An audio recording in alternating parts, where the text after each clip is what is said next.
Hello and welcome to today's Settlement Showcase, a series where I dive into one of your maps and take a look around. More on the Settlement Showcase and how to participate at the end. Today we will be touring Fort Knox, a village sent to me by Sphinx, and Fort Knox is actually a rather fitting name based on that incredible earthen wall you can see in the distance.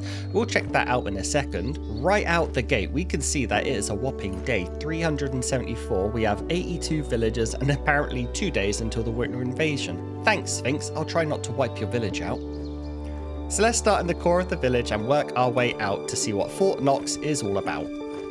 What better place to begin than the chieftain's hut, and yep, Sphinx has done a touch of remodeling in here. We have a shelf full of snacky snacks and 3 armor racks with the best chest armor available, definitely a flex there, but man, I feel like waking up in the night must give you the creeps with those 3 human shapes staring down at you. Back outside again, and over here we have 2 Yule trees completely decorated. That is some gorgeous tinsel. Right next to it, a religious center here with all of the runestones and 2 enormous longhouses. Let's go take a peek inside because this is something I actually do know. Look at that. Absolutely crammed in 10 to the dozen sardines. I can't even get through that. That is absolutely wild. I'm curious, how many beds does that fit? 52 beds.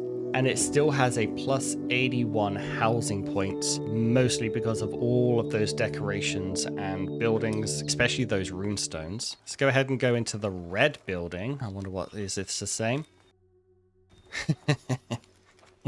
Yes, it is.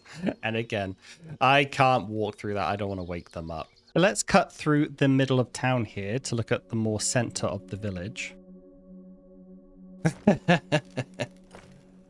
This seems to be... I think I found the tailor. Now, I know from speaking to Sphinx, this is what he's doing to level... If I come into here, crafting is 93. So almost there, Sphinx, through crafting a bunch of linen. There's no durability on these. They don't decay. So there's no reason to not do this. Personally, I am finding it very tempting to not hit it with a road maker or a hoe, but we'll just leave that there. I gotta say, I love the colors all these buildings have been painted. They really pop. Coming around here, yeah, so there's our bloomery, and then behind that, next to the outhouse, is the iron maker. There's a market here. I'm wondering, is this bringing in the iron then? Ah, yeah, it is. It's bringing in the iron from the northern cave. Interesting. We'll go check that out in a bit. And here's a closer view of the earthen wall. We'll get to it in a second. Almost there, don't worry. I wonder if he's bringing in the iron from out of town. I'm wondering if that means that the cave here is exhausted. Oh, daylight again at last. Yeah, so that mine was completely exhausted. And to me, that's sort of like the first indication that this world is a super old world, like a really, really long-term save, is the fact that Sphinx has already exhausted the primary mine. And I'm actually wondering if any of the other mines have been exhausted now. But right here we have one farm with 3 fields surrounded by a bunch of rain collectors and what looks to be the main farming setup over here. But hold the phone, we got a couple of warehouses here completely full of wood logs and long sticks. I'm wondering, is that all hardwood logs? Oh my god, yeah, that's all hardwood logs. That is an impressive amount of hardwood. And here, yes, so this is the main farming hub, and I gotta say, this is one of the parts I love most about the game. I swear, I approach this game like a farming simulator with survival crafting, colony management thrown in. I love me a good farm. That also might just be the English West Country in me, I don't know. And judging by the minimap, this is where the hunters all live. What is this? Of course. Of course, the beauty pit would be hot pink and absolutely horrific green combined. Oh, Sphinx, you absolute legend. And finally, in this corner, it looks like it's not currently serving any purpose. I'm assuming because we have a bunch of those immovable rocks. And that is the inside. From what I can tell, I hope I didn't miss anything.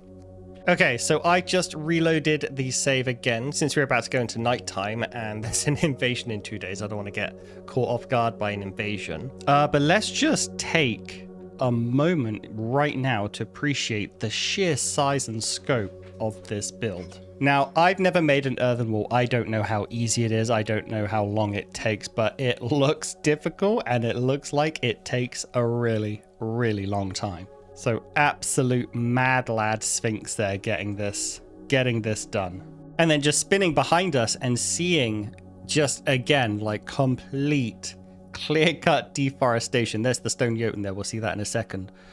And I'm just at a loss for word at the sheer magnitude of what has been done here. So now let's just carefully go down this totally safe spike-lined corridor here to the outside, to the front of the base here. And here is our friend, the Stone Jotun. So obviously Sphinx has defeated the Stone Jotun, the last boss so far in this game. So congrats on the kill. What an imposing first sort of impression this Stone Jotun would give any, enemies coming to attack the gates. It's like, let's go attack this village. And you're met with a giant earthen wall and, the corpse/trophy of the most feared monster on the island standing outside the gates. Absolutely bonkers, and love it. So according to the map, there is a mining outpost, or what appears to be a mining outpost, to the north. So let's follow this extremely long stone road all the way up there. And again, this is just another sort of like indication of just how much time Sphinx has put into this, because this is a stone path, like the new one that takes 3 stone per cell to make. And this goes a good quarter of the way across the island, like at least. So again, just bonkers, just absolute bonkers in scale. I do appreciate the roads that sort of like wind between the trees in the forest here, because it shows intent, and that's kind of like how a road would have been built back in the day, because trees were really hard to like get rid of, and so you would build around and through the trees instead of clear cutting an area and thwacking down a big long straight road. Looking at you, America. Who am I kidding? I live in America.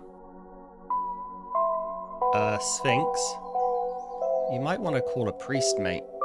Something doesn't want you meddling around in the mine up here. Okay, so here's the outpost, and it's really tidily put together. You got everything you need. There's a hunter's hut and a cooking house for food, plenty of wells, storage for all the goods that you're going to be delivering to or from the outpost, some leisure for the people who live here, and the cottage that they live in. This place has everything you need. And this is the outpost that the market we saw earlier was delivering ore and stone from, actually. So yeah, every now and then a person comes up here, grabs one of the ghost carts and brings the iron back. I wouldn't want it to be me. Oh, there's also an outhouse over there, so yeah, everything you need. Also, the miner has a problem, and I wondered, does that mean the mine might be exhausted? Oh wow, it is. So that's 2 of the 3 mines that are completely exhausted. I know I don't have to do this. This is just a tour, but I kind of feel bad for Andorra here.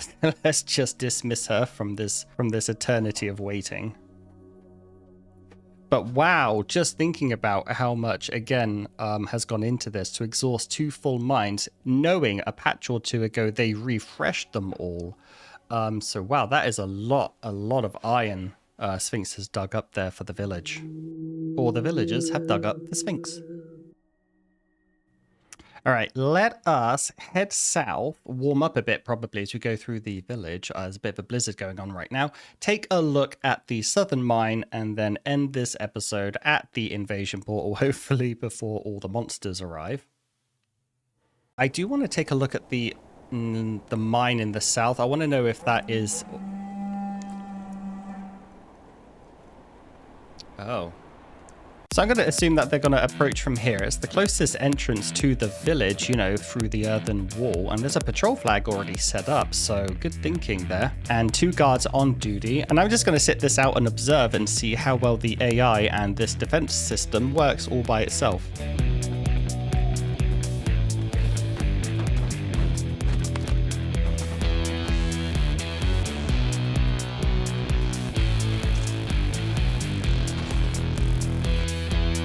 Oh, a villager there getting chased by a couple of Draugr. The guard in the tower just blew the militia horn. And over here, he started attacking, but he's getting absolutely destroyed by the spikes. Ooh. Ow! Hey, I don't want to... Okay.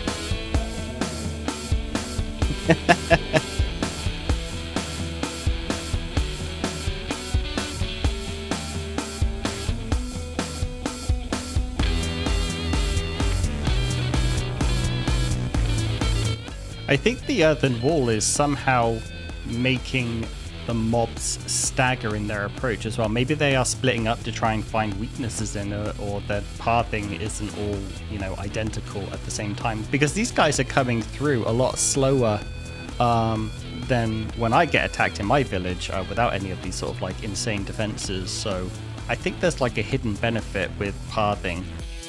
Or, you know, it's a giant wall, Bucky. It's not a hidden benefit. It's a very big, obvious benefit.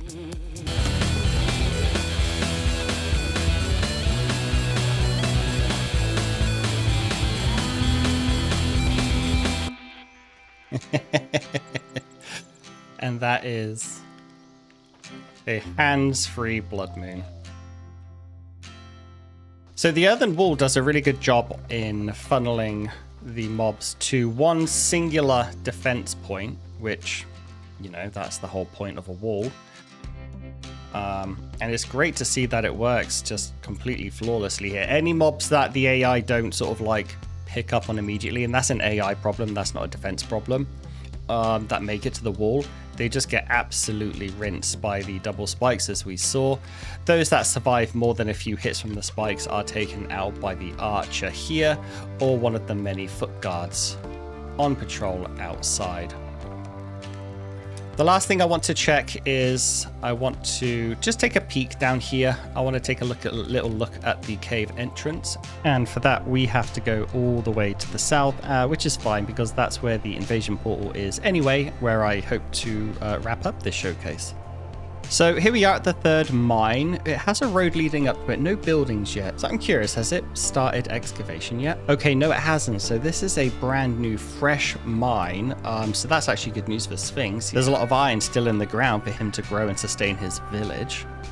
Yeah, it'll be kind of interesting to see how Sphinx develops this. Will he do the same as the previous outpost or do a new one with a bit of a twist? Okay, so let's head back into town and see about this invasion.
Okay, so that winter invasion unexpectedly does wrap up today's settlement showcase. Huge thanks to Sphinx for allowing me to tour this amazing village. So Settlement Showcase is a new weekend series where I will fire up one of your saves in order to give a guided tour and real-time reaction to your village, winter invasions notwithstanding. If you want to be a part of the Settlement Showcase, all you have to do is hop into the ASKA Discord server and just come find me, shoot me a message or wave or poke or something like that. Do first of all give a shout out to Sphinx in the comments. This is their village, this is their hard work, so full credit goes there. Thank you so much for watching. If you've enjoyed this showcase, then do consider subscribing. And if you want to get some quick tips or guides, or simply want to catch up on my latest adventure, then click on one of the videos on screen right now. And I'll see you next time. Cheerio.